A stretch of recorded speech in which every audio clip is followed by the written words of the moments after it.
pertama, generasi kedua, dan generasi ketiga. Generasi pertama adalah checklist. Dulu awal-awal dulu orang tua-tua kita, mereka hanya membuat checklist. Checklist itu ditulis ya, apa yang dia rencanakan, terus kalau sudah dilakukan dilakukan contreng. Itu masih generasi pertama. Dan sampai sekarang pun masih banyak orang yang menggunakan generasi pertama. Dan kita juga masih sering menggunakan generasi pertama. Sah-sah saja, nggak masalah, silahkan. Ini pun contoh sederhana dan juga bermanfaat, lakukan aja. Generasi pertama itu. Generasi berikutnya sudah dalam bentuk kalender, schedule-nya kalender sudah jelas, nggak hanya ditulis checklistnya, tapi sudah ditulis kapan dan di mana, bersama siapa, kamu di mana, dengan siapa, dan melakukan apa. Itu sudah jelas. Itu generasi kedua. Juga sering dilakukan teman-teman ya, bikin schedule, bikin ini, itu sudah masuk generasi kedua sebenarnya. Kalau sudah dalam bentuk kalender, di mana, bersama siapa, melakukan apa, kapan, itu sudah masuk generasi kedua. Selanjutnya generasi ketiga. Wah, ini sudah lebih canggih. Ada target, ada time target, kapan dilakukan dan harus selesai kapan, itu sudah ditarget. Itu generasi ketiga sudah termasuk generasi ketiga. Tapi ternyata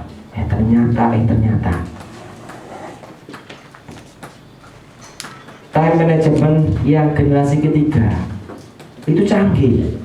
Secara keuntungan perusahaan mungkin bisa dapat profit lebih besar, karyawan juga jadi lebih efektif. Tapi karena hanya mengejar target, yang dipikirnya hanya target, tercapai target, terutama teman-teman sales ya, target, hilang. Apa yang hilang? Rasa kemanusiaan.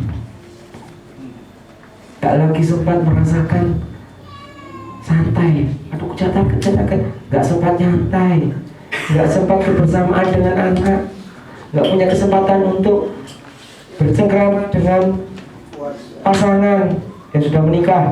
Yang belum menikah, tanggung sendiri dosanya.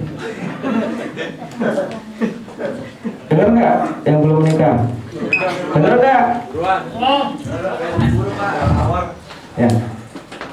Jadi karena target, impactnya generasi ketiga itu kita jadi robot, hanya dikejar target, jadi mesin. Tidak lagi punya perasaan, tidak lagi sempat kita menikmati hidup ini. Kapan kita menikmati hidup? Nunggu pensiun. Nunggu pensiun juga masih dikejar-kejar, kesakitan lagi. Kapan nikmati hidup? Kalau hidup hanya ngejar target, terus, Pak, berarti nggak perlu kejar target, Pak. Ya udah, nyantai aja, Pak. Berarti itulah kita butuh time management. Dan butuh time management. Waktu nggak bisa diatur. Yang kita manage bukan waktunya, tapi bagaimananya yang kita manage. Bagaimana mengisi, benar kitanya. Bagaimana kita mengisi waktu, itu yang kita atur. Itu generasi keempat, 4G.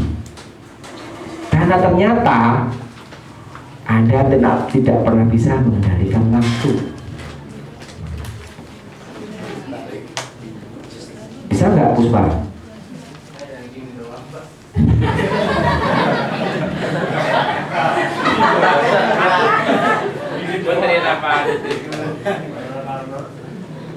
Kita tidak akan pernah bisa membuat waktu berhenti.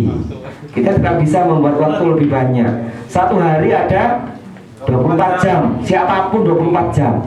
Tapi kenapa orang lain bisa menikmati, kita enggak? Kenapa orang lain bisa bahagia, kita enggak? Karena mereka berhasil mengatur cara mengisinya. Bagaimana yang baik mengatur waktu?